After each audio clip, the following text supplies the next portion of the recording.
अच्छी बात है भाई। ऐसा क्यों हो रहा है?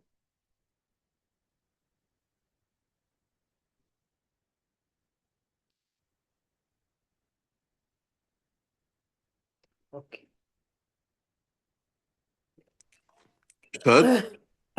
जी सर। जल्दी सर।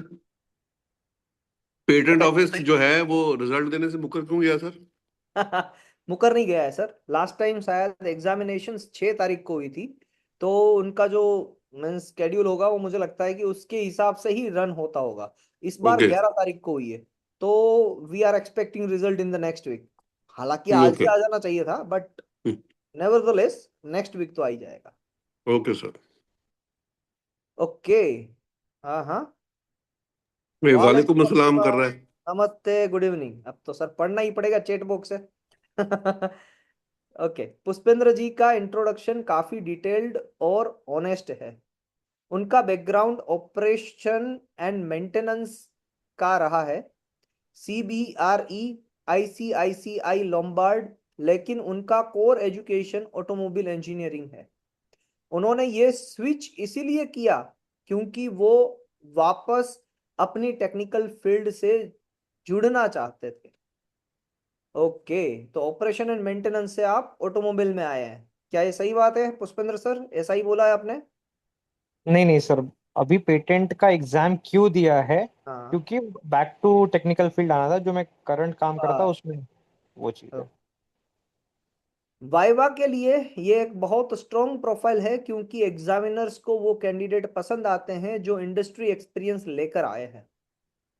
नीचे मैंने उनके इंट्रोडक्शन का निचोड़ समरी, एक्सपेक्टेड क्वेश्चंस, उनके जस्टिफिकेशन और आंसर्स इंग्लिश में तैयार किए हैं। पहले तो summary of the introduction.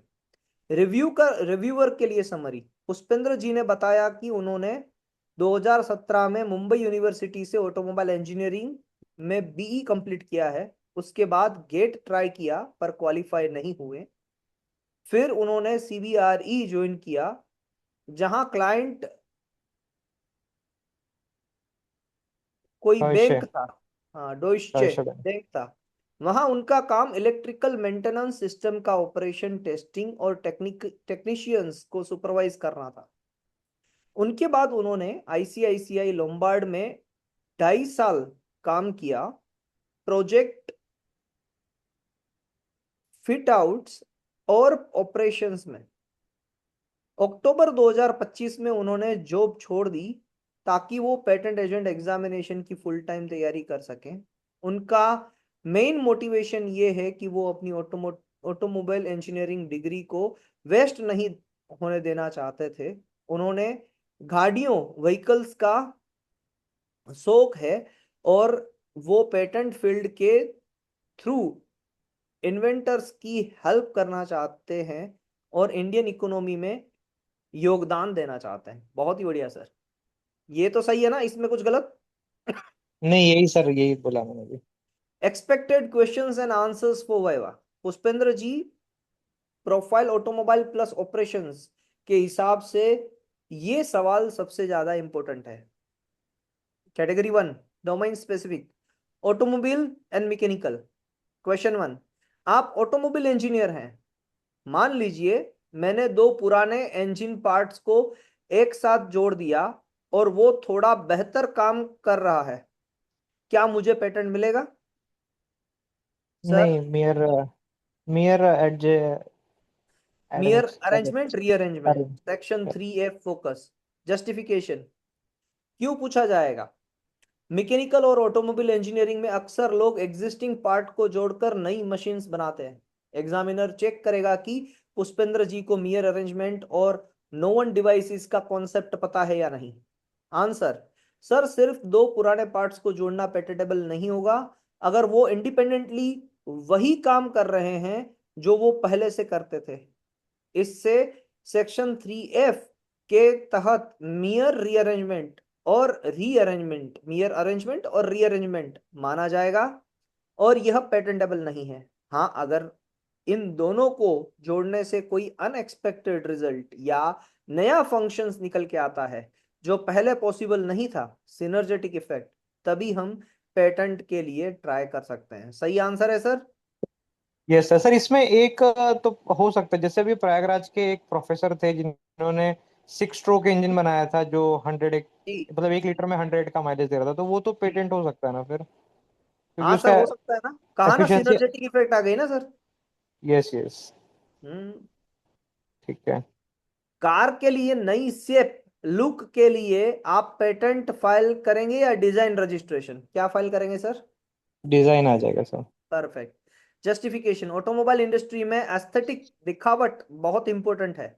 Pushpendra जी को पेटेंट एक्ट और डिजाइन एक्ट का फर्क पता होना चाहिए। आंसर, सर अगर बात कार के शेप कॉन्फ़िगरेशन या पेटेंट की है जो सिर्फ आंखों से अपील करता है एस्थेटिक वैल्यू, तो हम डिजाइन एक्ट 2000 के अंडर रजिस्ट्रेशन लेंगे। लेकिन अगर कार के बॉडी में कोई ऐसा चेंज है किया है जिससे कार की एरोडायनामिक्स बेहतर हो गई है या माइलेज बढ़ गई है, टेक्निकल फंक्शन इन्वॉल्व है, तो उस फंक्शनल इंप्रूवमेंट के लिए हम पेटेंट फाइल करेंगे। करेक्ट है सर? परफेक्ट है सर। जी। Category B, job experience related operating and testing से आपको क्या क्वेश्चंस पूछे जा सकते हैं? आपने टेस्टिंग और कमीशनिंग में काम किया है। अगर इन्वेंटर पेटेंट फाइल करने से पहले अपनी मशीन को पब्लिक में टेस्ट कर ले, तो क्या नोवेल्टी खत्म हो जाएगी? नहीं, अगर 12 महीने में मैंने उसका फाइल कर दिया तो नहीं होगा। Perfect. As per which section? 31 I guess. 32 sir, 31 में एग्जीबिशन है। अच्छा, पब्लिक वर्किंग है, जस्टिफिकेशन, सॉरी। Yes yes. हाँ जस्टिफिकेशन, पुष्पेंद्र जी ने मेन कहा है, कहा कि वो टेस्टिंग और कमीशनिंग करते हैं। एग्जामिनर देखना चाहेगा कि वो प्रैक्टिकल टेस्टिंग और पेटेंट फाइलिंग की टाइमिंग को समझते हैं या नहीं। आंसर, इंग्लिश में जनरल रूल ये है कि फाइलिंग से पहले पब्लिक डिस्क्लोजर से नोवेल्टी खत्म हो जाती है। लेकिन पेटेंट एक्ट का सेक्शन 32 कहता है कि अगर इन्वेंशन की नेचर ऐसी है कि उसे पब्लिक में ही टेस्ट करना पड़ेगा, रीजनेबल ट्रायल, और वो टेस्ट स्ट्रिक्ट नेसेसरी थी, तो पेटेंट फाइल करने के लिए नोवेल्टी लॉस नहीं माना जाएगा। पर शर्त यह है कि टेस्टिंग के बाद जल्द से जल्द with in 1 year application file हो जानी चाहिए।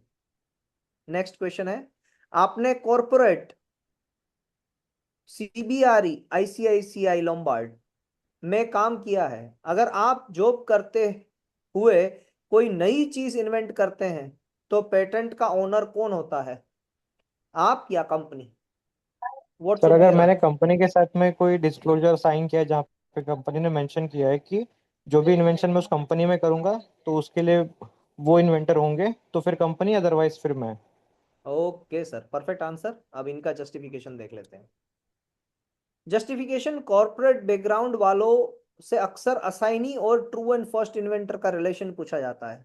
Sir, true and first inventor तो मैं ही रहूंगा एज पर सेक्शन 21 वाई, लेकिन ओनरशिप कॉन्ट्रैक्ट ऑफ एम्प्लॉयमेंट पे डिपेंड करेगी। ज्यादातर एम्प्लॉयमेंट कॉन्ट्रैक्ट्स में लिखा होता है कि जॉब के दौरान बनाया गया आईपी कंपनी का होगा। इस केस में कंपनी ही असाइनी मानी जाएगी, बनेगी, और वो rights to apply section 6 hold करेगी। फॉर्म 1 में मुझे एज एन इन्वेंटर साइन करना होगा और कंपनी एप्लीकेंट बनेगी। जो आपने आंसर दिया है। अर्चना मैडम, जय हिंद madam, good evening. Good evening sir.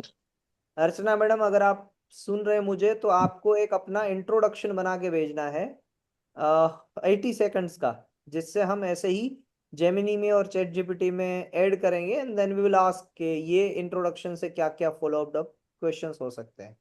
तो आप अभी ओके। म्यूट होके अपना वीडियो बना के मुझे भेज दीजिए। ओके।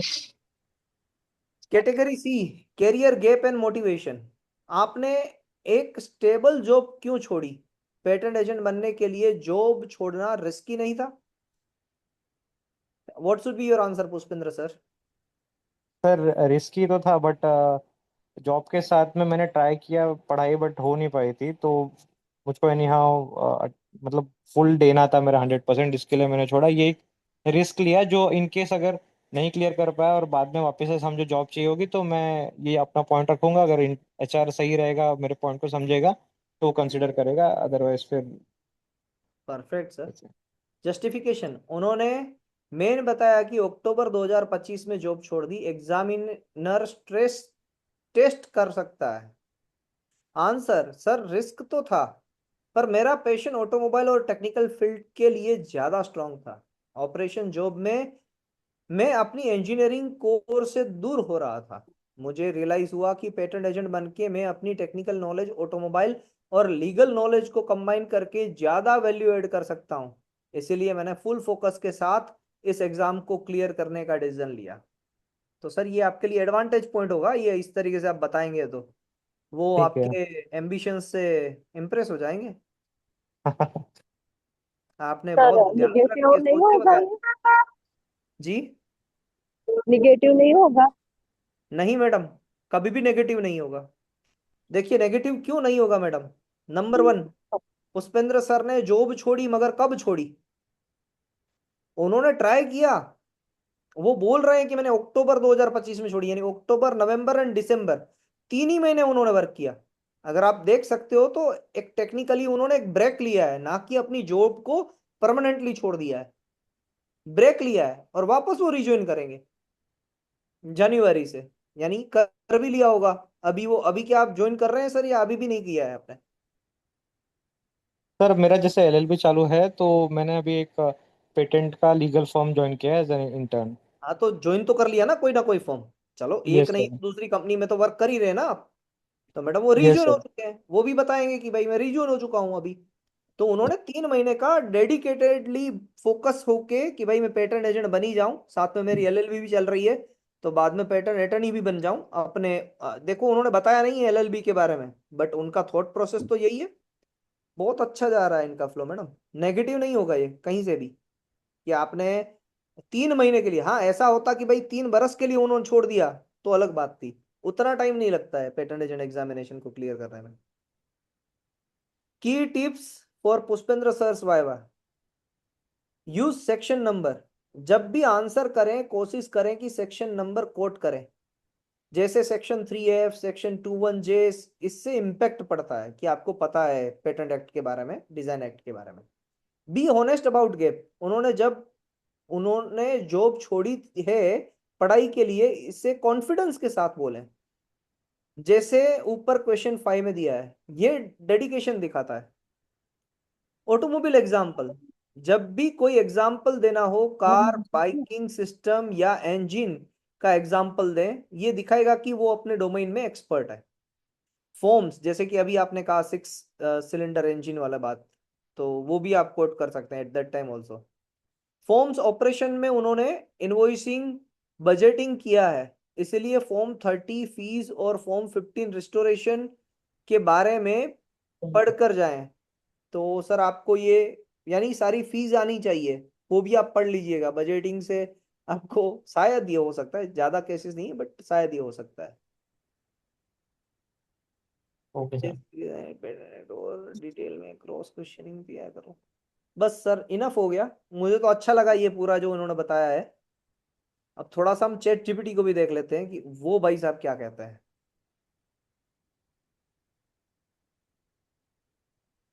मैं समझ रहा हूं आप viva voice patent agent examination के रिस्पेक्टिव से पुष्पेंद्र जी के इंट्रोडक्शन को रिव्यू की नजर से, रिव्यूअर की नजर से ब्रेक करके देखना चाहते हो। Not honest and professional.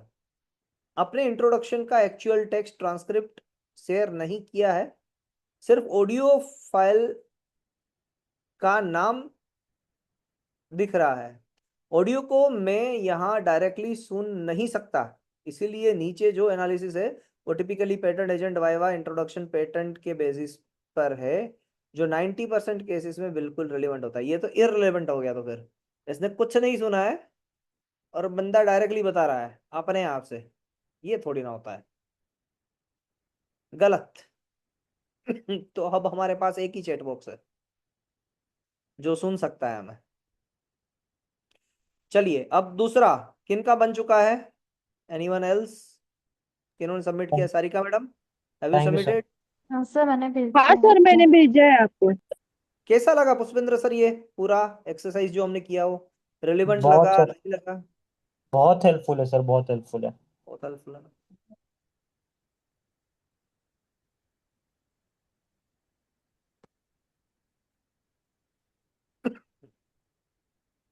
Archana madam ने तो ट्रांसक्रिप्ट भेजी है। चलिए, अब हम सारिका मैडम सेकंड ऑडियो आया है उनको सुनेंगे, फिर संघवी मैडम का भी आ चुका है उनको भी हम सुनेंगे।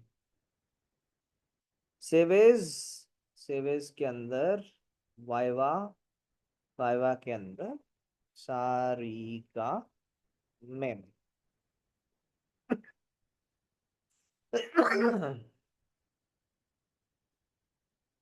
ओके, संघवी मैडम ने तो वीडियो ही भेजा है, अच्छी बात है, उनको भी सेव कर लेते हैं।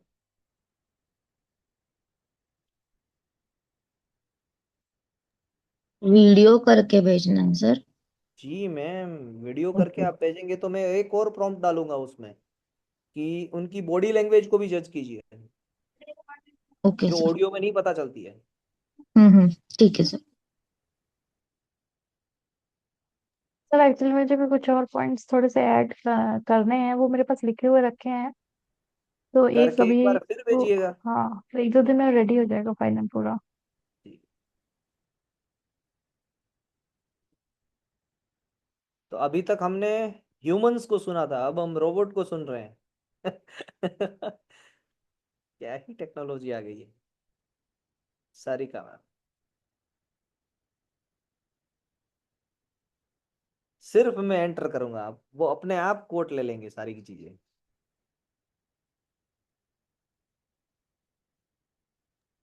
तो इसमें क्या सारा पेटेंट वगैरह आपने डाला हुआ है क्या? जी मैडम, मेरा जो ये चैट बॉक्स है इसमें patent act, design act, patent rules, design rules, patent की मैन्युअल, डिजाइन की मैन्युअल, सारी चीजें डाली हुई है। बाप रे, इसलिए और ले रहा है।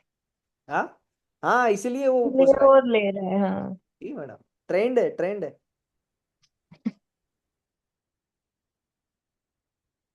जय हिंद।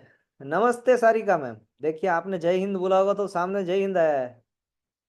आपका प्रोफाइल बहुत ही यूनिक और पावरफुल है, क्योंकि आपके पास साइंस, फिजिक्स, फार्मा डिप्लोमा और लॉ, तीनों फील्ड का नॉलेज है। ये कॉम्बिनेशन पेटेंट एजेंट के लिए डेडली कॉम्बिनेशन माना जाता है, क्योंकि आप अलग अलग तरह के की invention, mechanical, physics, medicine, legal aspects को साथ समझ सकते हैं।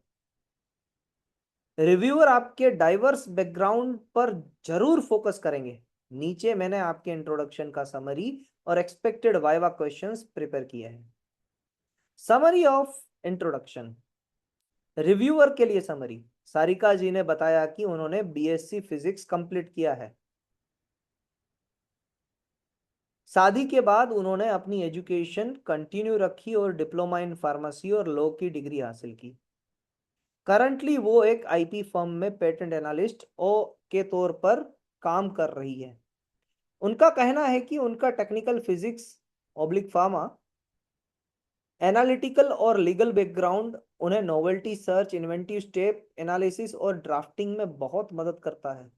वो पेटेंट एजेंट एग्जाम इसीलिए क्लियर करना चाहती हैं ताकि वो फील्ड में लीगली साइन कर सकें और अपना career full fledge patent agent के रूप में एस्टैब्लिश कर सकें। Expected questions and answers पोएवा।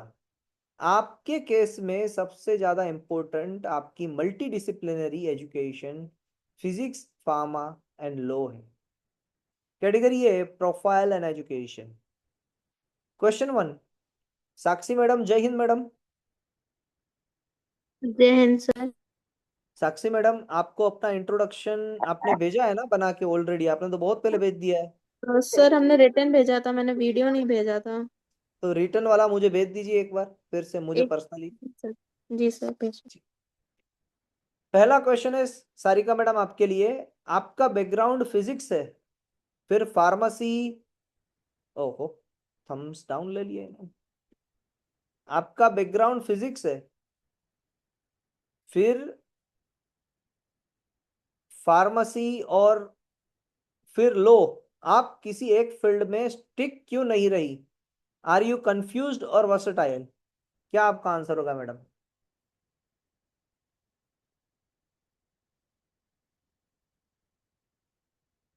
Sarika ma'am, sir आप ही बोलो, मुझे बताओ, मैं थोड़ी बाहर हूँ तो आवाज आ रही। ओके मैडम, ओके मैडम जी। जस्टिफिकेशन, एग्जामिनर ये कहना चाहेंगे कि आपका कैरियर पाथ प्लान था या आप बस डिग्री कलेक्ट कर रही थी, आपको इसे स्ट्रेंथ बनाना पड़ेगा। आंसर इंग्लिश में, सर ये कंफ्यूजन नहीं बल्कि मैं क्यूरियोसिटी और कैरियर एवोल्यूशन का हिस्सा है। फिजिक्स में मुझे कोर टेक्निकल कॉन्सेप्ट सिखाए, फार्मेसी ने मुझे केमिस्ट्री और लाइफ साइंस की समझ दी, और लॉ ने मुझे इन टेक्नोलॉजीज को प्रोटेक्ट करना सिखाया। पेटेंट फील्ड एक ऐसी जगह है जहां ये तीनों मिलते हैं। एक पेटेंट एजेंट को टेक्नोलॉजी और लॉ दोनों आने चाहिए। मेरा ये डाइवर्स बैकग्राउंड मुझे इनेबल करता है कि मैं एक टेक्निकल इन्वेंशन को भी समझ सकूं और एक फार्मास्यूटिकल फॉर्मुलेशन को भी, और उन्हें लीगली प्रोटेक्ट कर सकूं, और आप लिटिगेशन वर्क भी कर सकते हैं। आप ऑलरेडी पेटेंट एनालिस्ट हैं।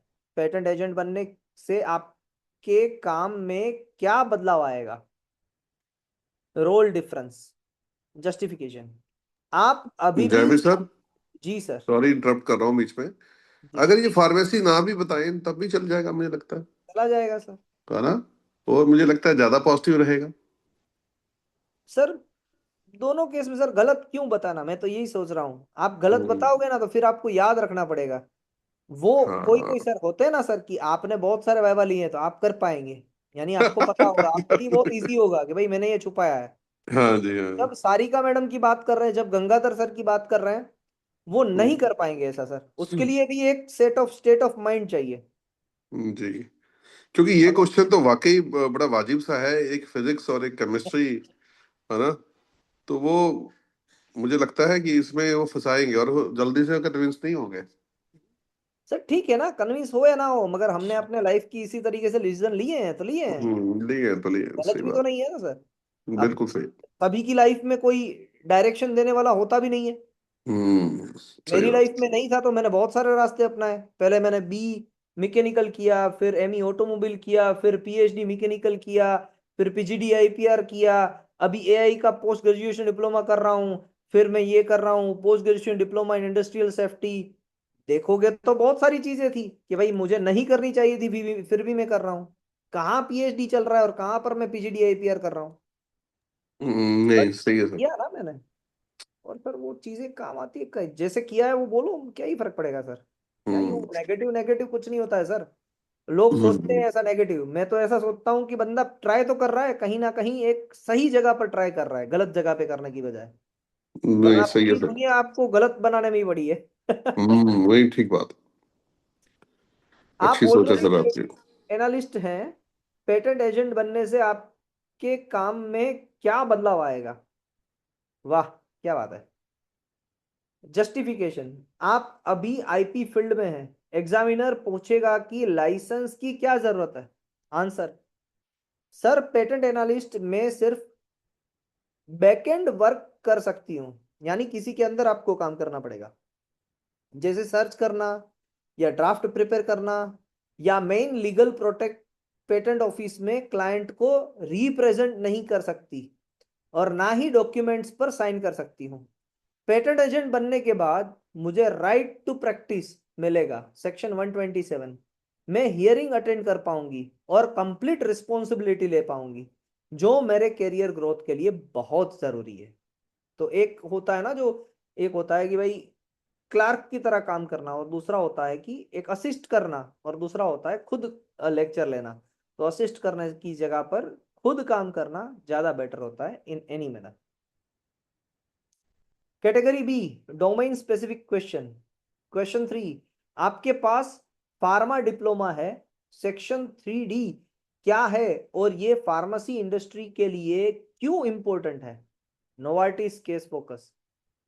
जस्टिफिकेशन, फार्मा बैकग्राउंड होने की वजह से section 3D evergreening of patents पर सवाल आना तय है। आंसर, सर सेक्शन 3D कहता है कि किसी नोन सब्सटेंस के नए फॉर्म जैसे कि सोल्ट, ईस्टर, पॉलीमॉर्फ, तब तक एक पेटेंट नहीं हो सकता जब तक वो एनहांस एफिकेसी, बेहतर असर ना दिखाए। ये सेक्शन इसीलिए इंपॉर्टेंट है क्योंकि ये एवरग्रीनिंग को रोकता है, यानी कंपनियां पुरानी दवाई में छोटा सा चेंज करके पेटेंट टर्म बढ़ा नहीं सकती। ये इंडियन जेनरिक इंडस्ट्री और पब्लिक हेल्थ के लिए बहुत क्रुशियल है। एग्जाम्पल नोवार्टिस ग्लिवैक केस, नोवार्टिस का जो केस था वर्सेस नोवार्टिस वर्सेस यही थे, नेटको फार्मा ही था, हाँ सही है। तो उसमें नोवार्टिस ने जो ये छोटी छोटी बातों को जो एनहांस किया था उसे एवरग्रीनिंग इफेक्ट के लिए मना कर दिया गया था in in in in the case of section 3D, कि भाई इतना छोटा सा डेवलपमेंट करोगे, थेराप्यूटिक एफिकेसी नहीं आई तो नहीं हो पाएगा। अब ये नोवार्टिस वाला केस सारिका मैडम आपके लिए इंपॉर्टेंट बन जाता है, इसकी डिटेल पढ़ के जाइएगा, फिर भी हम पढ़ेंगे भी in upcoming days till the time of the examination result will not declare। आप फिजिक्स बैकग्राउंड से हैं, अगर मैं एक नया कंप्यूटर प्रोग्राम बनाऊं जो मशीन को कंट्रोल करते हैं तो क्या वो पेटेंट होगा? सेक्शन 3 के फोकस, अब कंप्यूटर रिलेटेड इन्वेंशन की बात हो रही है। जस्टिफिकेशन फिजिक्स, और ये कुछ मुझे जम नहीं रहा है, आप फिजिक्स बैकग्राउंड से हैं, अगर मैं एक नया कंप्यूटर प्रोग्राम बनाऊं, ये थोड़ा सा फालतूगिरी वाला क्वेश्चन है। ओके, फिर भी सर सेक्शन 3 के मुताबिक कंप्यूटर प्रोग्राम पर से पेटेंटेबल नहीं है, लेकिन अगर वो सॉफ्टवेयर किसी हार्डवेयर के साथ मिलकर कोई टेक्निकल इफेक्ट या टेक्निकल कंट्रीब्यूशन कर रहा है तो वो पेटेंटेबल हो सकता है। एग्जाम्पल के लिए, अगर सॉफ्टवेयर की मैकेनिकल प्रोसेस को ऑप्टिमाइज कर रहा है या मशीन की एफिशिएंसी बढ़ा रहा है तो हम उसे सिस्टम या मेथड के फॉर्म में पेटेंट फाइल कर सकते हैं। रेफरेंस फरीद अलानी केस और CRI गाइडलाइंस, ये भी बड़ा इंटरेस्टिंग होगा मैडम, जो एटलीस्ट इसमें है अपने, किसमें, कंप्यूटर वाले हैं या फिर जिनको कंप्यूटर के रिलेटेड क्वेश्चंस आ सकते हैं, उन सभी के लिए ये Ferid Allani versus CRI guidelines important case है। Category C, practical scenario based. आपने कहा आप नोवेल्टी सर्च करती हैं, अगर आपको उस यूएस का एक पेटेंट मिला जो सेम इन्वेंशन डिस्क्राइब करता है लेकिन वो एक्सपायर हो चुका है, क्या वो प्रायर आर्ट माना जाएगा कि नहीं माना जाएगा? वो एक्सपायर हो चुका है, सभी के लिए क्वेश्चन है, चैट बॉक्स में आंसर लिखिए, क्या ये प्रायर आर्ट माना जाएगा? एक यूएस का एक पेटेंट है जो अभी एक्सपायर हो चुका है, जिसकी लाइफ कंप्लीट हो चुकी है, क्या वो प्रायर आर्ट माना जाएगा?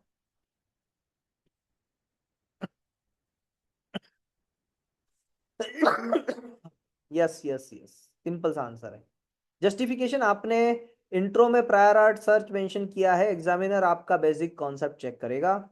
जी हाँ सर, बिल्कुल, प्रायर आर्ट का मतलब है कोई भी नॉलेज जो पब्लिक डोमेन में अवेलेबल है, चाहे वो पेटेंट एक्सपायर हो चुके हो या एक्टिव हो, अगर वो डॉक्यूमेंट फाइलिंग डेट से पहले पब्लिश हुआ था तो वो नोवेल्टी डिस्ट्रॉय करेगा एज पर सेक्शन 13 एंटीसिपेशन। की tips for Sarika madam, leverage the low degree को लिवरेज करो। आपके पास LLB है जो ज्यादातर साइंस के कैंडिडेट के पास नहीं होती।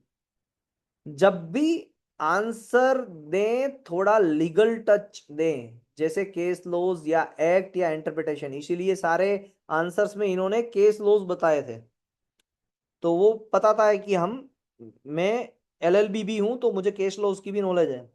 Handling jack of all trades, अगर वो आपके डाइवर्स बैकग्राउंड पर ग्रिल करें तो कॉन्फिडेंट रहें, बोले कि पेटेंट एजेंट को जर्नलिस्ट होना पड़ता है और आपका बैकग्राउंड इसमें परफेक्ट है, यानी सभी जानकारियां होनी चाहिए पेटेंट एजेंट को, तभी जाके वो काम कर पाएंगे कॉन्फिडेंटली। एनालिस्ट एक्सपीरियंस, आपने वर्क एक्सपीरियंस को यूज करें, अगर कोई ट्रिकी सवाल आए तो कहें मैं अपने ऑफिस में एक केस देखा था जहां पर इस ऐसे करके आप आंसर को बताएं। अगर आपके ऑफिस वर्क से, आपके प्रैक्टिकल वर्क से वो आंसर कह रहे हैं, तो आप भी कहिए कि हाँ, मैंने एक ऐसा पेटेंट ऑफिस में एक ऐसा काम किया था जहां पर ये क्वेश्चन से मैं रूबरू हुई थी, और उस केस में मैंने क्या किया वो मैं आपको बताता हूँ या बताती हूँ। तो लाइकवाइज आंसर करें तो उनको भी अच्छा लगेगा कि हाँ, वो काम करके ही आए हैं, वैसा ही कुछ होता भी है, FER का रिस्पॉन्स दे के आए हैं, तो दिखता भी है वहां पर। इससे आपका आंसर प्रैक्टिकल लगेगा। क्या आप चाहती हैं कि मैं फिजिक्स स्पेसिफिक जैसे एटॉमिक एनर्जी सेक्शन 4 या pharma specific section 3E mixtures पर कुछ और डीप क्वेश्चंस फ्रेम करूं? जी, इसमें क्वेश्चंस भी फ्रेम किए जा सकते हैं, बट फिलहाल के लिए हम यहाँ पर रुकेंगे। मुझे एक और अनाउंसमेंट करनी थी जो पहले भी मैंने की थी, वो आज भी मैं कर रहा हूँ। एक अनाउंसमेंट ये है, आप सभी लोगों को मैंने पहले कहा था कि NPTEL स्वयं पोर्टल पे जाइए, और उस स्वयं पोर्टल पे 3 कोर्सेज चल रहे हैं पेटेंट से रिलेटेड, उसे एनरोल करना था आपको, और उसको आपको फॉरवर्ड करना था। डेली बेसिस पे आपको आगे बढ़ना था उस पर्टिकुलर कोर्सेज को लेके।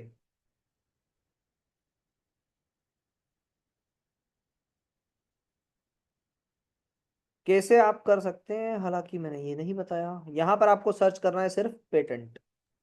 सर एक क्वेश्चन था।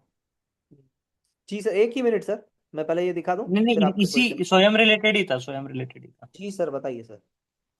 ये जैसे वाइपो का कोर्स का रिकॉग्निशन है, तो वैसे ये स्वयं के कोर्सेज का कितना है, मतलब इंडिया में उतना वेल, सर, मतलब क्या कहते हैं, इंडिया में ही सर क्रेड, इसका वैल्यू है, हाँ मतलब बाहर कोई ना क्रेडिबिलिटी हो। कितना है इसका? क्रेडिबिलिटी इसकी फुल है सर।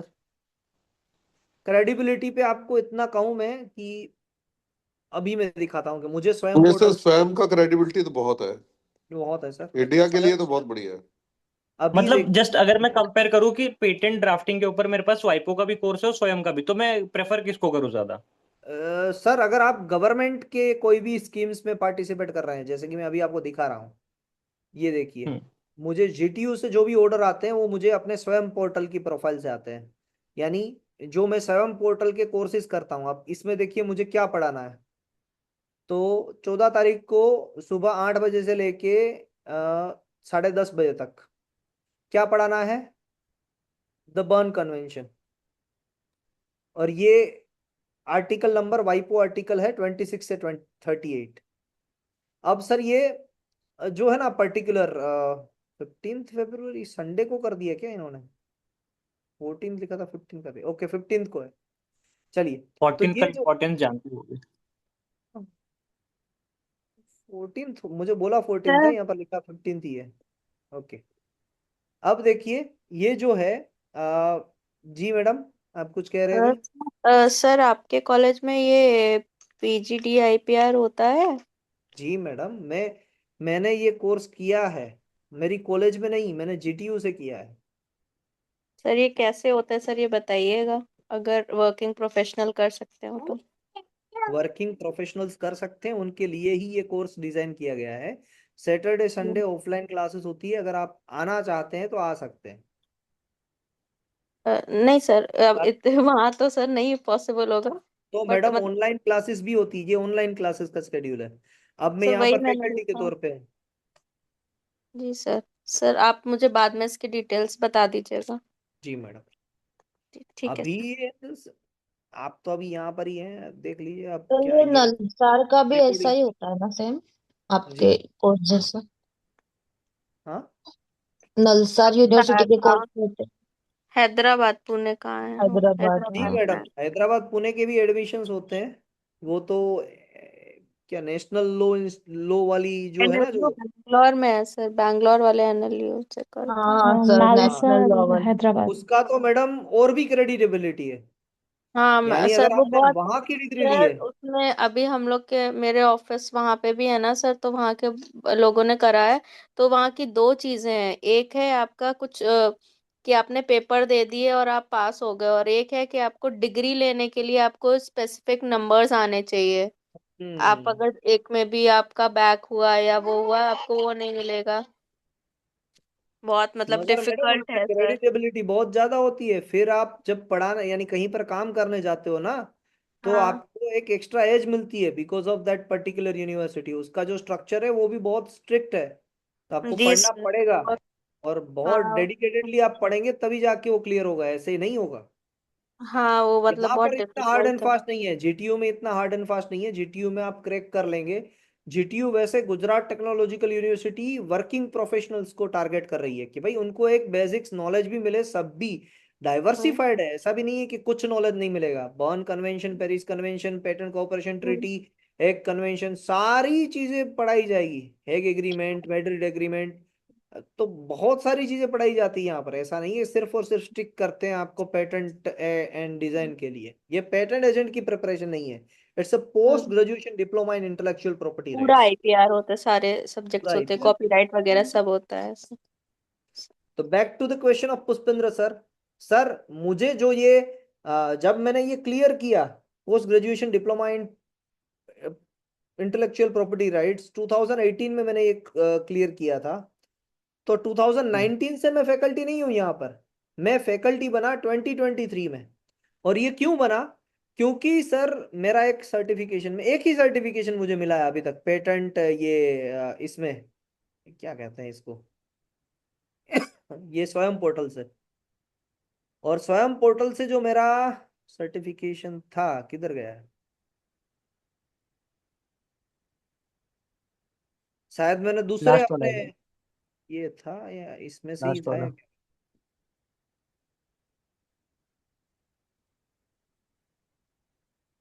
नहीं सर, वो आ ही जाता है यहाँ पर। शायद मेरे दूसरे लॉगिन से मैंने किया होगा, दूसरे ईमेल आईडी से। बट वही एक सर्टिफिकेट था जिसमें मैं टॉपर था। इसमें है ना ग्रेट। 3 तरीके के सर्टिफिकेट आते हैं, जो अगर आप टॉप करते हैं तो उसका एक टॉपर का अलग से सर्टिफिकेट आता है, यानी पहले 5% कैंडिडेट में हो आप उस कोर्स में जिन्होंने टॉप किया है। तो 2022 में मैंने ये एग्जामिनेशंस दी थी, 2022 में मैं टॉपर बना था। और वहां से उन्होंने मेरी प्रोफाइल फेच की है कि जो बंदे वहां पर एग्जाम्स देते हैं और उनको खुद नोटिफाई करते हैं, जीटीयू वाले ने खुद नोटिफाई किया कि भाई ये बंदा तो हमारे पास पढ़ के भी गया है, ये कैंडिडेट हमारे पास पढ़ हाँ। के भी गया है, और प्लस इन्होंने टॉप 5% की रैंक हासिल की है इस कोर्स के अंदर, patent law for engineers and scientist. तो इसी वजह से मुझे फैकल्टी के तौर पे क्रेडिटेबिलिटी मिली कि भाई हाँ, सिर्फ ये पढ़ के नहीं गया है बट इनको रिकॉग्निशन भी है बाहर से भी, एनपीटीईएल स्वयं पोर्टल से भी। So that is the impact of NPTEL Swayam portal certification for in my life. I think it will serve your purpose कि इंडिया में इसकी वैल्यू है, बाहर लोग करें या ना करें। And it okay is sir. Run by sir IIT Madras, जो ये आप देखेंगे ना अभी, प्रोफेसर फिरोज अली सर पढ़ाते हैं सर। ये means the father of all mentors है, ये ऐसा आप समझ लीजिए, बहुत बढ़िया आदमी है सर। और सर नॉट इसका ओनली फॉर दैट, नॉट भी लिमिटेड होता टू दैट। जी, बिल्कुल है सर, सर। इसका एग्जाम भी होता है सर एंड में, कोर्स के एंड में। कोर्स के एंड में एक नाम होता है मीन्स? Exam exam. एग्जाम हाँ, होता है। एग्जाम देनी है वो तो दे सकते हैं आप, जरूरी नहीं है, नॉट कंपलसरी। 1,000 रुपये एग्जामिनेशन की फीस होती है, if you want to give you can, if you don't want to give it's okay, necessary नहीं है। और ये पोर्टल फ्री ऑफ कॉस्ट है, अगर आप एग्जाम दोगे तभी ही जाके 1,000 रुपीज आपको पे करने हैं, अदरवाइज नॉट। तो बट ओके सर। सर 1000 पे करने पे सर्टिफिकेट मिलेगा या सर्टिफिकेट मिल जाएगा कोर्स कंप्लीशन पे? नहीं मिलेगा कोर्स कंप्लीशन पे, अगर आप 1,000 पे करेंगे, एग्जाम देने जाएंगे और एग्जाम में क्लियर हुए तभी जाके आपको सर्टिफिकेशन मिलेगा। ओके। सर्टिफिकेट में मार्क्स भी लिख के आते हैं वो लोग उसमें। सर्टिफिकेट पे मार्क्स भी लिख के आते हैं, सब कुछ आता है, आप कितने रैंक पे हो, तो मार्क्स एग्जाम भी आते देने जाना पड़ेगा राइट, हैं। आईआईटी देने जाना पड़ेगा मद्रास। नियर बाय सेंटर में। ओके एमसीक्यू ओके टाइप की तो एग्जामिनेशन होती है, कोई ज्यादा कुछ नहीं होता है। अगर आपने इतना ओके। प्रिपेयर किया है तो आप ये कोर्स तो आप आराम से कर लेंगे बिना इसमें कुछ पढ़े। कुछ भी नहीं पढ़ना है, एनरोल करो, एग्जाम देने जाओ, सर्टिफिकेट लेके आ जाओ, बिकॉज किसी यू ने सर ऑलरेडी अपने यहाँ प्रिपेयर्ड करा है, फॉर इट। तानवी मैम आपने करा है क्या? जी मैडम। किसी ने करा है अभी जो पार्टिसिपेंट्स मैडम हैं? इसमें मैं तो टॉपर यानी टॉप 5% पे हूँ, बट अश्विनी सर तो इसमें टॉप है, यानी नंबर 1 पोजीशन पे है अश्विनी सर, जो सबसे पहले वाइवा में आए थे ना। किन का वाइवा लिया था इन्होंने? अश्विनी सर ने प्रदीप एज सर का वाइवा लिया था, अश्विनी सर एंड आदि सर, अद्वितीय सर। तो अश्विनी सर को तो फर्स्ट रैंक है, यानी एक कोर्स में भी नहीं, 3-4 कोर्स में फर्स्ट रैंक है वो पूरे इंडिया में। Okay sir. जी। फिर गीताली मैडम ने किया है, काफी लोगों ने किया है, ऐसा भी नहीं कि एक ही पर्सन ने किया है, काफी लोगों ने किया है। बट हाँ, पेटेंट से रिलेटेड आपको ये 3 कोर्सेज आप कर सकते हैं। Road map for patent creation, patent को कैसे किया जाए, पेटेंट अगर आपके पास क्लाइंट आता है या फिर आप खुद अपने इन्वेंशन पे पेटेंट फाइल करना चाहते हैं, तो what should be the road map, क्या स्टेप बाय स्टेप प्रोसीजर होने चाहिए। अगर आप वाइवा में ये अगर आपसे क्वेश्चन पूछा जाए और आप इस एनपीटीईएल स्वयं पोर्टल के कोर्स को कोट करते हुए आंसर देंगे, तो वो बहुत ही अच्छा रहेगा आपके लिए, मगर उसके लिए आपको पढ़ना पड़ेगा। If you have plenty of time, if you want to prepare yourself, you can prepare yourself from this course. Second है patent law for engineers and scientist, यहां पर पढ़िए मत कुछ, इसमें से वीडियो कुछ मत देखिए, बट जैसे ही ये कोर्स एनरोल करेंगे वहां पर असाइनमेंट्स आएंगे, असाइनमेंट्स लेफ्ट हैंड साइड पे, उस असाइनमेंट्स को आप अटेंड करते। और अपने इंट्रोडक्शन में, अगर आपने इस कोर्स में एनरोल किया है, तो अपने इंट्रोडक्शन में ये ऐड कीजिएगा कि अभी भी मैं अगर कुछ एडवांसमेंट सीखना चाहता हूं, तो मैंने प्रोफेसर फिरोज अली सर का ये कोर्स आईआईटी मद्रास के द्वारा नोटिफाई ये course patent law for engineers and scientist ये एनरोल करके रखा है, तो उसका भी एक एडेड एडवांटेज होगा।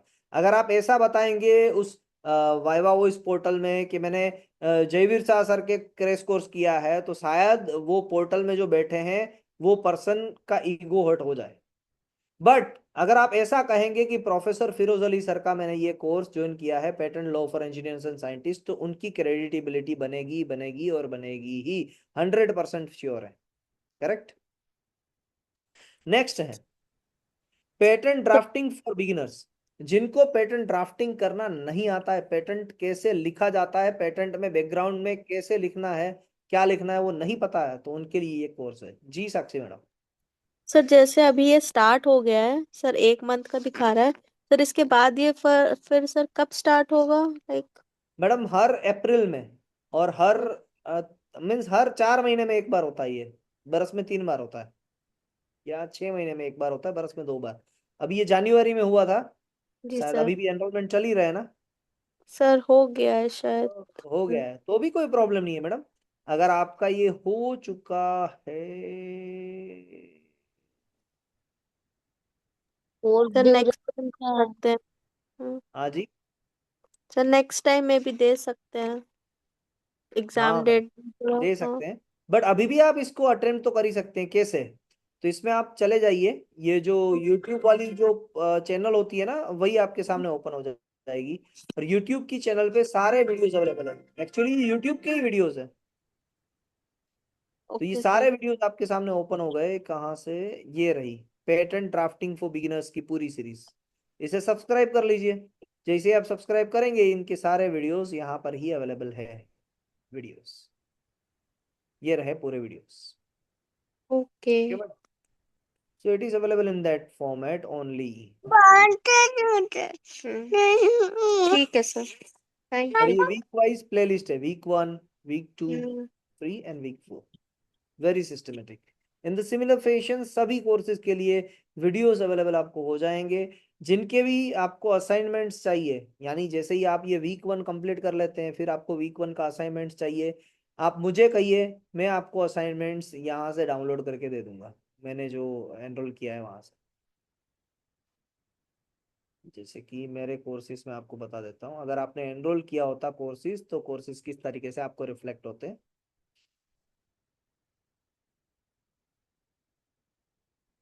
क्या हो रहा है भाई, अपकमिंग कोर्सेज, कंप्लीटेड कोर्सेज, ये रहा 3D academia, English grammar, open Medica, patent law for engineers and scientist, patent drafting for beginners. तो ये सपोज कोर्स है जहां पर आप वीक 1 का वीडियो सारा देख लेते हैं।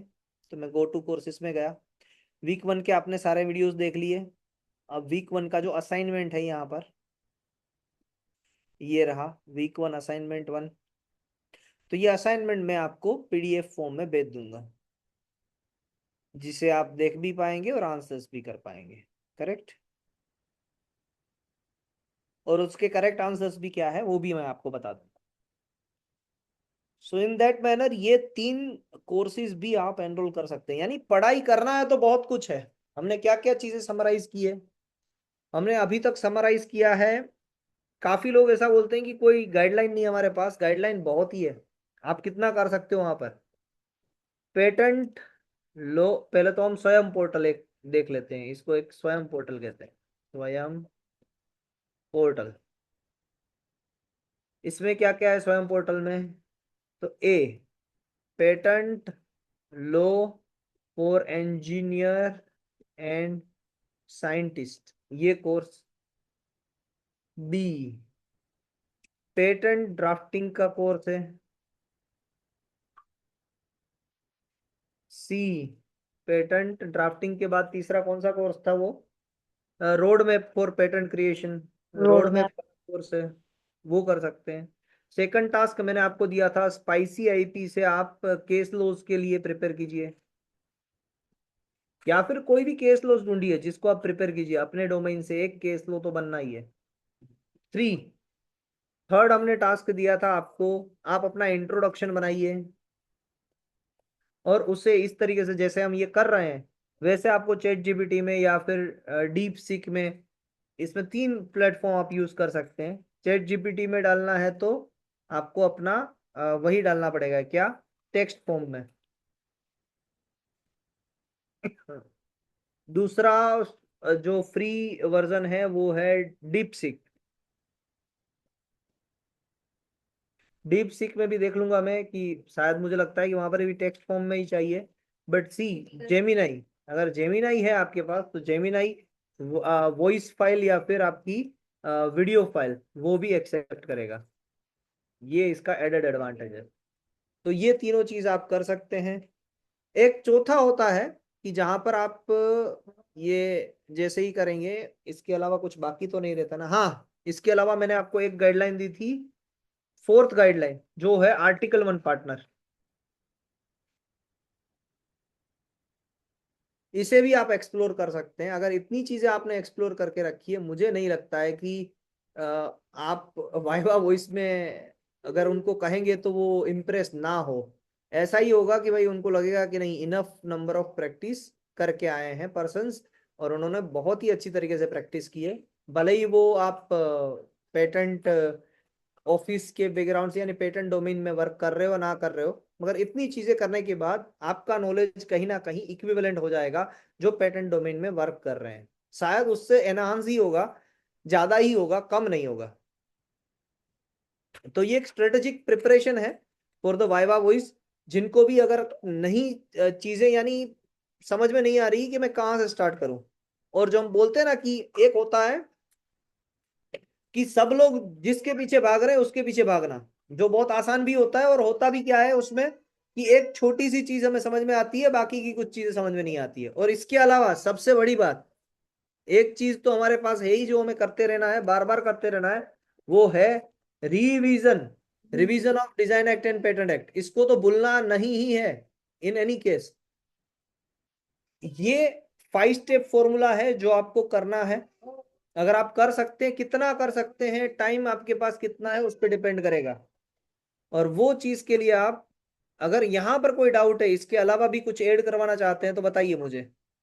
Is there anything that you want to add? क्योंकि freedom to operate search, invalidity search, हाँ, एक मैं आपको प्रायर आर्ट सर्च रिपोर्ट भेजने वाला हूँ। प्रायर आर्ट सर्च रिपोर्ट किसे कहते हैं वो आप अब बना पाएंगे तो मैं आपको भेज दूंगा। बाय कल के दिन में ही मैं आपको बता दूंगा कि प्रायर आर्ट सर्च किसे कहते हैं और उसे कैसे बनाया जाता है। फॉर्मेट्स आपको बता दूंगा, फॉर्मेट समझा दूंगा, चीजें आपके सामने अपने आप समझ में आ जाएगी आपको। तो ये एक 5 स्टेप फॉर्मूला है जिसे आपको इंप्लीमेंट करना है before going into the viva voice.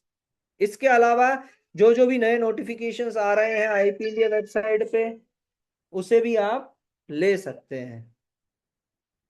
Correct? Anything else that you want to ask?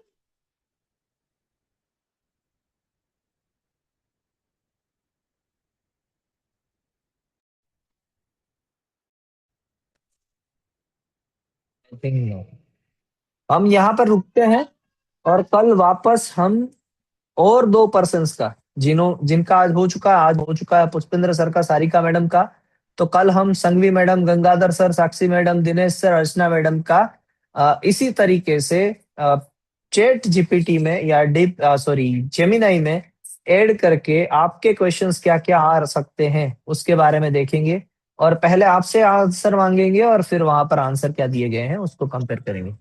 कोई और एक्स्ट्रा क्वेश्चंस जो आप ऐड करवाना चाहते हो इस प्रॉम्प्ट में तो भी मुझे कहिए, ताकि हम इस प्रॉम्प्ट को और बेहतर बना सकें। और ये सेशन ठीक है नहीं है उसके बारे में भी बताइए, ताकि हमारा टाइम इफेक्टिवली यूज हो, रेंडमली यूज ना हो। अर्चना मैडम कह रहे हैं ठीक है ये जो भी हो रहा है। बाकी के लोग जो भी आप अपना पॉइंट ऑफ व्यू है वो बताइए। सर आई थिंक ये सही है sequence, revision plus intro plus follow up 2-3 questions plus 1 case law. जी, तो अभी तक जो हो रहा है वो सही है, या हमें इस तरीके से आपने बताया उस तरीके से पर्टिकुलर जाना है? इसमें सर आ आई थिंक जाती वो चीजें।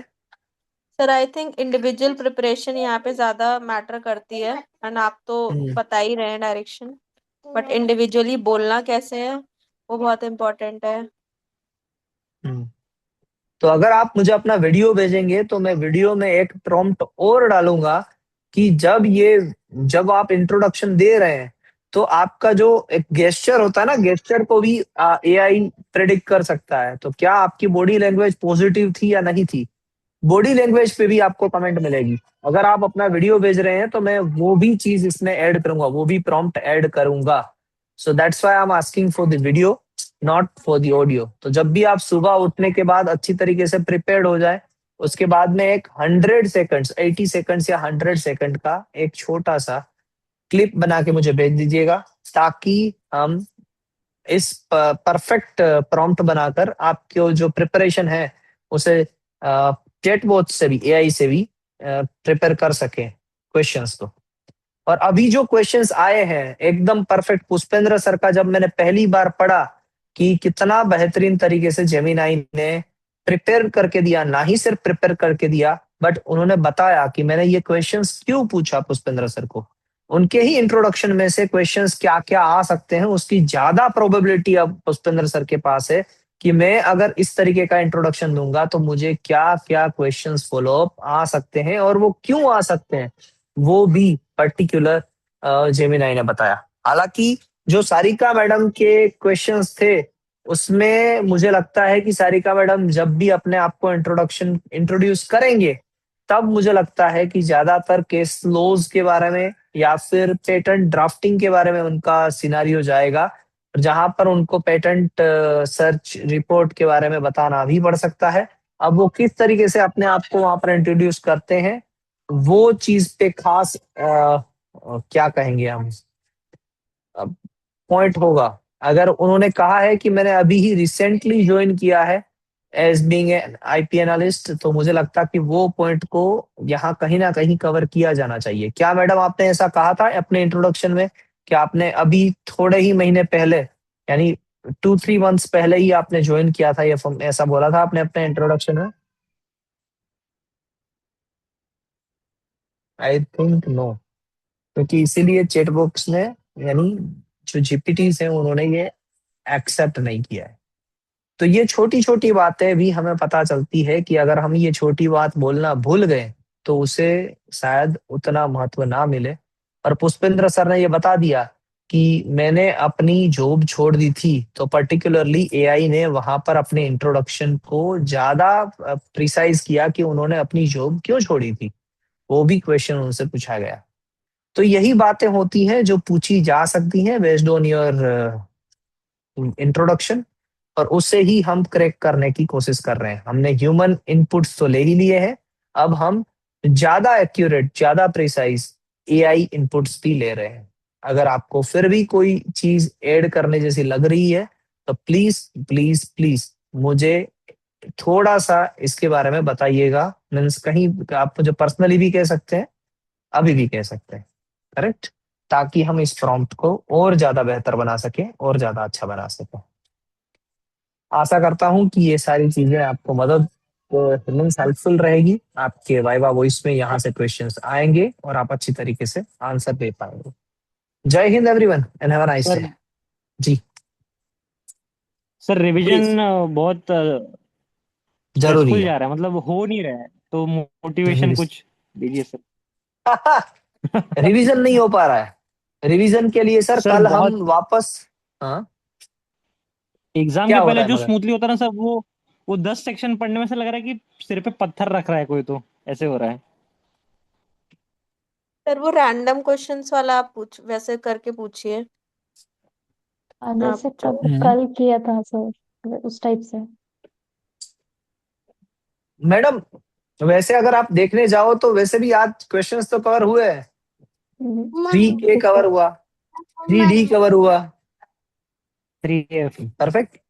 हाँ, 3F कवर हुआ, 2 1 Y कवर हुआ, 2 1 J कवर हुआ। तो क्वेश्चंस तो कवर हुए हैं। एनीवेज चलिए, रैंडमली क्वेश्चन करता हूँ।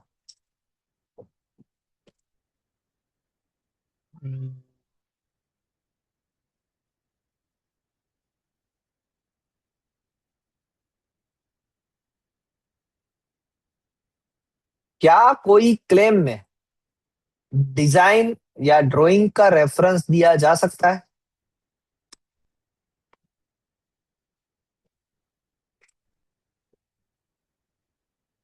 हाँ सर। ओके, सारिका मैडम कह रहे हैं हाँ। Sanghvi madam? No sir, drawing का रेफरेंस क्लेम्स में नहीं मेंशन किया जाता है। क्यों? क्लेम ड्राइंग्स अलग से मेंशन करी जाती है, बट ड्राइंग्स के जो रेफरेंस न्यूमरल्स रहते हैं वो क्लेम्स में मेंशन किए जाते हैं, perfect. And those details are to be incorporated in the detail description. But drawings का मतलब जैसे फिगर 1 है, फिगर 2 है, as such it is not preferred to include that thing in the claims. Perfect. तो Sarika madam, answer is हाँ sir. हाँ drawing हाँ। को आप क्लेम के अंदर ऐड नहीं कर सकते, यानी एज पर फिगर नंबर 1 हम ऐसा नहीं बता सकते। इट इज नहीं नॉट नहीं अलाउड। नहीं। हाँ। दूसरा क्वेश्चन, मार्कस क्लेम का अमेंडमेंट आया है अभी, वो मैं पढ़ रहा हूँ। जैसे ही मेरा पढ़ाई खत्म होता है मैं कल या परसों तक आपको मार्कस क्लेम का जो अमेंडमेंट आया है वो बता दूंगा। दूसरा, अगर मैंने फॉर्म नंबर 1 फाइल किया है, अगर मैंने प्रोविजनल स्पेसिफिकेशन में फॉर्म नंबर 1 फाइल किया है एंड फॉर्म नंबर 2 भी फाइल किया है, तो at the time of filing complete specification, क्या मुझे फॉर्म 5 फाइल करना पड़ेगा या नहीं? और अगर नहीं तो किस केस में करना पड़ेगा?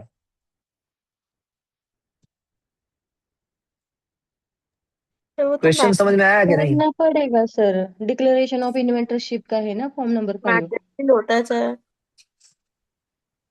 जी। Hello sir. जी मैडम।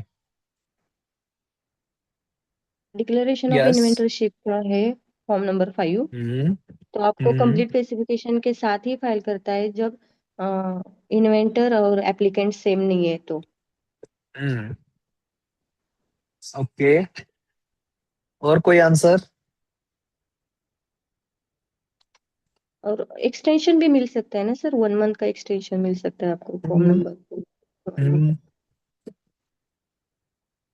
और कोई आंसर? सर प्रोविजनल के टाइम पे तो फाइल कर दिया है, तो कंप्लीट के टाइम पे फाइल करना मतलब according to me it's not compulsory. I according to think you it is? form it is? if it is filed during provisional application, then during filing of complete specification it is not compulsory.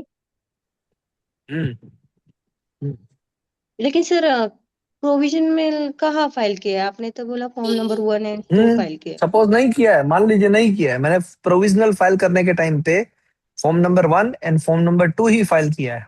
हाँ तो अब मैं फिर complete file करूंगा तब मुझे compulsory है form file करना या नहीं? हाँ sir. in case both compulsory है। applicant and inventors are different, then we have to file form 5. हाँ, if both are same then? Both are same, then form 5 नहीं file होगा, because both are same and applicant is only the inventor. Applicant is only the inventor नहीं, जो भी मैंने provisional के time पे जिनको एप्लीकेंट रखा था, जिनको इन्वेंटर रखा था। नहीं, तो अगर एप्लीकेंट और इन्वेंटर अलग अलग है, दो डिफरेंट पर्सन्स है, अगर वो लोग भले ही वो प्रोविजनल और कंप्लीट के टाइप पे सेम है, तो तब भी फॉर्म 5 फाइल होगा। नहीं होगा मैडम। देखिए, फॉर्म 5 कब फाइल होता है वो याद रखिएगा। फॉर्म 5 तभी फाइल होता है जब एप्लीकेंट से उसका कोई लेना देना नहीं है। पहले तो लेना देना है इन्वेंटर से। इन्वेंटर अगर कोई डिफरेंट है, जैसे ही आप अगर कोई प्रोविजनल एप्लीकेशन का नंबर फाइल करेंगे फॉर्म 5 के अंदर, फॉर्म 5 के अंदर प्रोविजनल एप्लीकेशन का नंबर फाइल करेंगे। I am having one provisional specification with me, let me show it to you.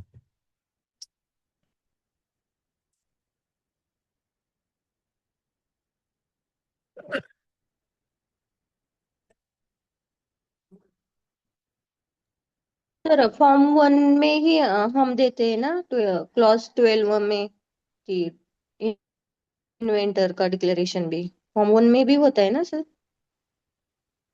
Form 1 में भी होता है मैडम, इसीलिए तो हाँ। फॉर्म 5 नेसेसरी नहीं है अगर आपके फॉर्म 1 से अलग कोई इन्वेंटर नहीं है तो। ये अब आपने बात सही कही है। फॉर्म 1 के अलावा अगर आपके कोई इन्वेंटर नहीं है तो आपको फॉर्म 5 नेसेसरी नहीं है। Getting my point ma'am?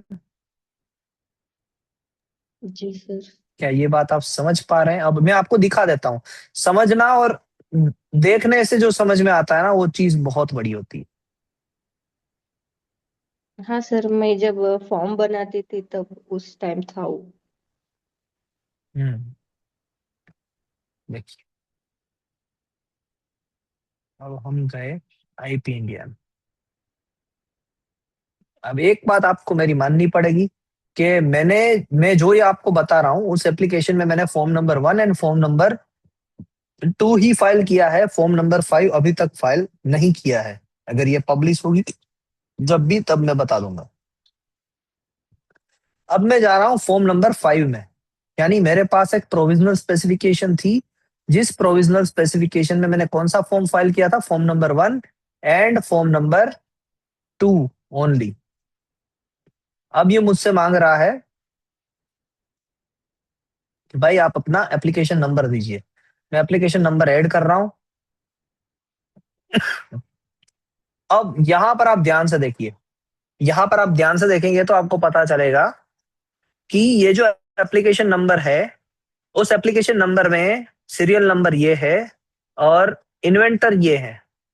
यानी प्रोविजनल जो मैंने फाइल किया था उनमें इन्वेंटर ये है, एप्लीकेंट ये है और इन्वेंटर ये है। अब इसमें लिखा हुआ है ad additional inventor if any. अगर कोई नया इन्वेंटर है तभी जाके ये फॉर्म फाइल होगा। यही डिटेल ये ऐड करवा सकते हैं कि भाई मैंने जब प्रोविजनल फाइल किया था तब ये 2 लोग थे जो इन्वेंटर के तौर पे थे, बट जब मैं कंप्लीट फाइल कर रहा हूं तो अब कोई तीसरा पर्सन, चौथा पर्सन, पांचवा पर्सन भी इन्वेंटर के तौर पे ऐड हो रहा है। गेटिंग? क्या ये बात समझ में आ रही है? ये 2 लोगों को मैं रिपीट नहीं कर सकता हूं यहाँ पर। इन दोनों के अलावा कोई तीसरा पर्सन है तभी जाके ऐड होगा, otherwise no. Sanghvi but madam, sir अगर आप क्या कोरिलेट कर पा रहे हैं? Sir in that case means अगर अपन ने प्रोविजनल के टाइम पे फाइल कर दिया है एंड इन्वेंटर चेंज नहीं हो रहे हैं, तो कंप्लीट स्पेसिफिकेशन के फॉर्म टाइम 5 का कोई मतलब नहीं है। फाइल फाइल नहीं करना है। Hmm okay, got it. जी Gangadhar sir. Sir sir sir मैं यही अच्छा। पूछना था, अगर प्रोविजनल के टाइम पे सर मतलब नहीं किया है तो कंप्लीट के टाइम तो पे तो करना करना पड़ेगा, पड़ेगा ना? तो करना हाँ पड़ेगा सर। हाँ। Okay, Archana yes madam, do you sir. Want to ask something? हाँ सर, अगर प्रोविजनल के टाइम पे कोई इन्वेंटर है और वो कंप्लीट के टाइम पे नहीं करना चाहता, तो वो रिमूव भी कर सकते हैं क्या? फॉर्म 5 से रिमूव नहीं कर सकते, नहीं, फॉर्म फॉर्म 5 8 से से नहीं रिमूव कर सकते हैं। कर सकते हैं ना, बट वो है ना प्रोविजन, फॉर्म 8 से किया जाता है, मगर प्रोविजनल वाला। प्रोविजनल वाले भी इन्वेंटर को आपको निकालना है तो हाँ। फॉर्म 8 से निकाल सकते हो। फॉर्म 5 से तो ऐड ही किया जा सकता है, फॉर्म 5 से डिलीट नहीं किया जा सकता है। Okay sir. हम्म। लेकिन सर वो तो आफ्टर ग्रांड ही बोला है ना एक। नहीं, फॉर्म नंबर 8 रिमूव करने के लिए आफ्टर ग्रांट नहीं, आफ्टर ग्रांट भी हो सकता है, बिफोर ग्रांट हाँ भी हाँ हो सकता है। ओके। Anything else?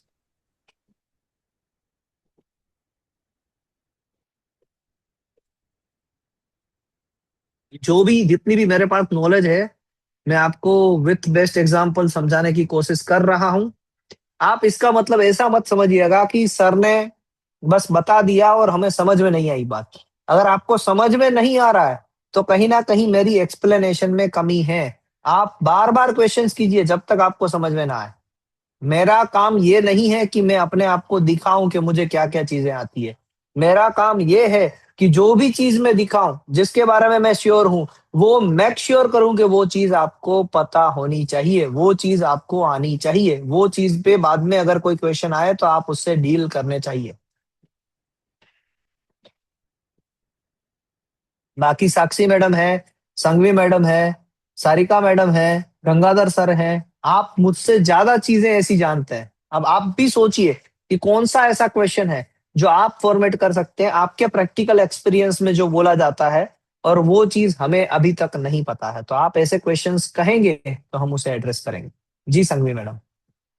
नहीं सर, वो गलती से हो गया था सर। ओके। एक्चुअली मैंने ऑफिस में थोड़ा सा पूछा था पीसीटी से रिलेटेड कि किस टाइप के मतलब यूजुअली ऑब्जेक्शंस आते हैं इन केस, बिकॉज मतलब मैंने बोला कि I will avoid saying foreign jurisdiction, क्योंकि अगर फॉरेन जुरिसडिक्शन बोला तो हो सकता है वो लोग पीसीटी या इंटरनेशनल ट्रीटीज में चले जाए।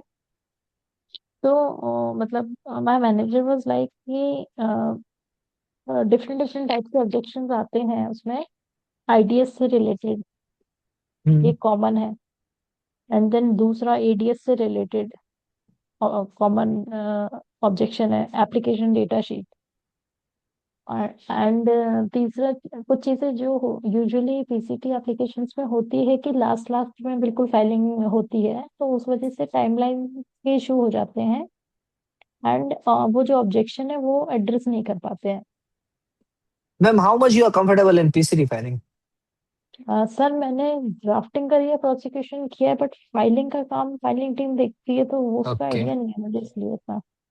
मैडम, आप एक बार कल उनसे ऐसे ही एक रैंडमली ये नंबर मैं दे रहा हूँ, यही नंबर दे रहा हूँ जो आपको अभी है, ओके। आप उनको ये नंबर दीजिए और आप हम्म। उनके साथ बैठिए कि मुझे सिर्फ फ्लो चार्ट बताओ कि कहाँ से आप फाइल करते हो इस एप्लीकेशन को, सपोज ये पीसीटी फाइल करनी है तो।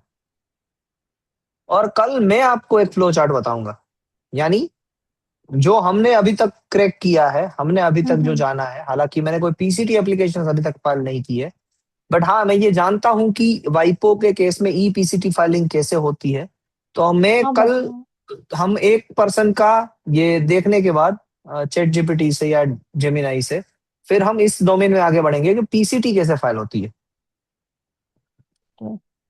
एक्चुअली करेक्ट उसमें मैडम? मैंने एक पीसीटी का वाइपो का मॉड्यूल का कोर्स किया था, तो उसका मेरे पास डॉक्यूमेंट पूरा रखा हुआ है, तो कल I was going through it, तो उसमें डिटेल्स थे काफी। एंड ये जो आईएसआर वाला उस दिन आदि सर शायद सारिका मैम ने क्वेश्चन किया था ना उस दिन। हाँ मैम, आपने ही पूछा था ना वो आईएसआर हाँ वाला, हाँ मैंने पूछा था हाँ। वो उसमें मेंशन्ड है उस मॉड्यूल में कि अगर आप रिसीविंग कंट्री को आईबी ऑफिस को चूज कर रहे हो जिनेवा वाले, तो आपको 2 मंथ्स की एक्सटेंशन मिल जाती है प्रायोरिटी डेट में। अगर आपने हाँ कोई सर और यानी चूज आएगा किया यही है। मैम, फोर्टीन ऐसा ही 14 मंथ सुना में था आप। मैंने तो। हम्म। हाँ। फिर 12 मंथ उधर नहीं रहता, उधर 14 मंथ्स हो जाता है फिर। तो वो भी मैडम आप क्रैक कीजिएगा कल, बट मेक श्योर कीजिएगा कि जो फाइलिंग टीम है उनके साथ आप बैठ के, एक बार आपने आज जॉब शिफ्ट की ना, आप दूसरी जगह पर शिफ्ट चले गए नहीं ना, करी सर आज, वो प्रोविजन पीरियड खत्म हो गया था, मैंने सोचा प्रोविजन एक बार खत्म हो जाए रिन्यू उसके करो। बाद ही अपडेट अपडेट करूँ, उससे पहले अपडेट नहीं करना मुझे। Okay okay okay. Anyways congratulations कि आपने आज थैंक अपडेट यू किया, सर। मैंने देखा आपकी प्रोफाइल को, and you join that company permanently, means एक कॉन्ट्रेक्चुअल बेसिस से आप परमानेंटशिप पे जा रहे हैं। Hmm. Congratulation for that. But make sure thank you. कीजिएगा कि जो फाइलिंग वाले पर्सन है उनके पास आप बैठे, दूसरी चीज मेक श्योर कीजिएगा, फाइलिंग वाले पर्सन को ये पूछिएगा, अभय पोरवाल सर ने ये कहा था, आपको याद है? अभय पोरवाल सर ने कहा था कि उनकी जो फाइलिंग फीस होती है इंडिविजुअल की, वो 90% तक रिलैक्स्ड है। हाँ सर, यानी वो आप मान उस लीजिए, टाइम भी 90% की बोला था। रिलैक्स्ड है। हाँ, पीसीटी का सेशन था, उसमें भी बोला था उन्होंने। नेचुरल पर्सन के लिए नेचुरल रिलैक्स्ड है। पर्सन के लिए है, बट वहाँ स्मॉल एंटिटी स्टार्टअप कुछ नहीं चलेगा, बाकी का सिर्फ नेचुरल पर्सन बस के लिए। तो हाँ, आप है ना मैडम, उनको पूछिएगा कि ये कहाँ पर मेंशन है, या फिर मैं आपको जो एप्लीकेशन नंबर दे रहा हूँ उनको कहिए कि डेमो फाइल करें, वो 5 मिनट में कर देंगे मैडम, कोई ज्यादा टाइम नहीं लगेगा। हम्म। बट वहां से ओके आपको सर। स्ट्रक्चर पता चलेगा। वाइवा में कैसे क्वेश्चन आएंगे, वाइवा में आपसे यही क्वेश्चन पूछेंगे। आपने अगर हाँ बोला ना कि पीसीटी का एप्लीकेशन हमें आता है, तो मुझे लगता है कि सेकंड क्वेश्चन वो यही पूछेंगे, कितने रुपए लगते हैं।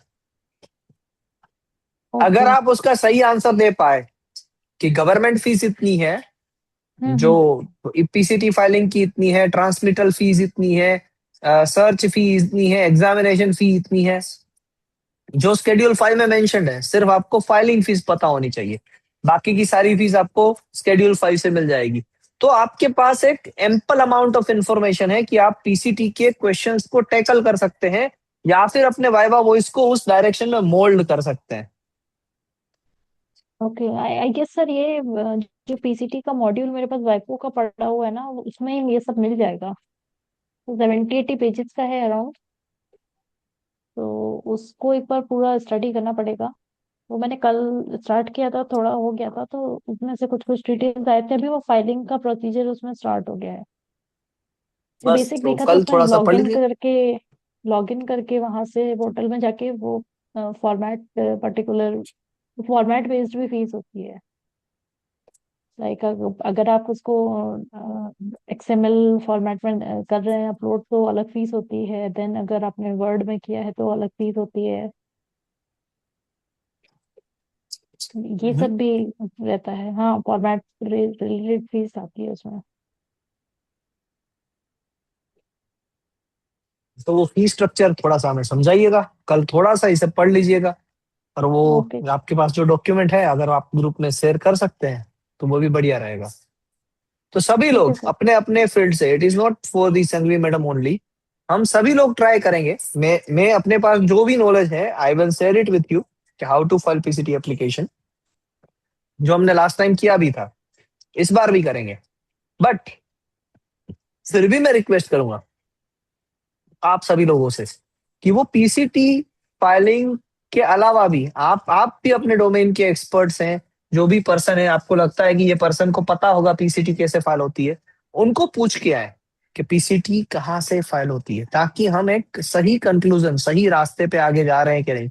रास्ता तो सही ही है, मगर उसकी डिटेलिंग्स भी सही है कि नहीं, वो पता कर पाए। हमने लास्ट टाइम तक अगर ई पीसीटी फाइलिंग करना सीखा था तो हम लिमिटेड थे ई पीसीटी फाइलिंग तक। कल मैं टास्क ये रखूंगा कि कल जो भी एप्लीकेशन मैं आपके सामने फिलअप करूं, उस एप्लीकेशन में मैं ये करूंगा, देखूंगा कि वो कितने रुपीस में फाइल होती है और वो एप्लीकेंट को कितने रुपीस लगते हैं। मैं ऐसे ही ट्राई करूंगा कि कोई इंडिविजुअल एप्लीकेशन को ही कल इंडियन पेटेंट ऑफिस में फाइल्ड हो चुकी है मेरे पास जो है, उसी को ही हम पीसीटी फाइल करेंगे, उसी के लिए डेमो पीसीटी होगा मगर फाइल करेंगे। Okay, so see you there for tomorrow's class, and hope for the best कि कल तक रिजल्ट आ भी जाए, या कल या नेक्स्ट वीक में रिजल्ट आना ही आना है। So let's hope for the best for the same. Have a nice day. जय हिंद। सर एक और रिक्वेस्ट है सर, आप थोड़ा सा इंटरनेशनल ट्रीटीज थोड़ी सी डिस्कस कर सकते हैं क्या किसी सेशन में? करेंगे मैडम। इंटरनेशनल ट्रीटीज में Paris convention for patent cooperation treaties, ये दोनों को, और हैग एग्रीमेंट, और मींस ये ट्रिप्स। 3 चीजें। ट्रिप्स भी कर सकते हैं जी मैडम। तो ओके हम ओके सर, ब्रीफली इसको डिस्कस धन्यवाद। करेंगे। हाँ, बस जस्ट जी ब्रीफ एक आइडिया हो जाए कि अगर क्वेश्चन आ गया तो। जी मैडम, मैंने इस बार किया था, स्टार्ट तो किया था, एक नया अप्रोच रखा था कि हम ये पेटेंट एक्ट के साथ पेटेंट कोऑपरेशन ट्रीटी को भी इन्वॉल्व करें, बट वो फिर बाद में इम्प्लीमेंट नहीं हो सका। पहला पहला जो सेशन है 2026 का, उसमें मैंने सेक्शंस भी यानी आर्टिकल्स भी पढ़ाए थे, पीसीटी के आर्टिकल्स। एनीवेज, मैं इसके बारे में ब्रीफली इंफॉर्मेशन देने की कोशिश करूंगा, but not tomorrow. I think a day after tomorrow I will give सच एक एक ट्रिटी के बारे में इंपॉर्टेंट पॉइंट्स डिस्कस करते जाएंगे। Correct? Sure, sir. Yes, sure, sir. Thank you. Okay, have a nice day. जय हिंद।